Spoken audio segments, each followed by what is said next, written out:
bunu görən kimi dedim ki, çəkməliyəm çünki çox gözəl görünür. Şalvarımı qurban verəcəm, ancaq olsun. Bunu məndə görməmisiniz çünki çox açıqdır. Bir hallabın ideyası kimi düşünək. Əvvəlcə üzümüzü bir çərçivələyək.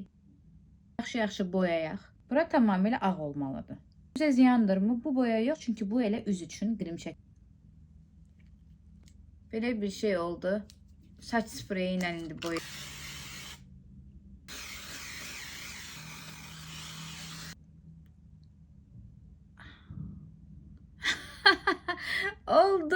Oldu. Kənarlarını təmizləyək. Dağına çox qəşəng kontur çəkmişdi. Onu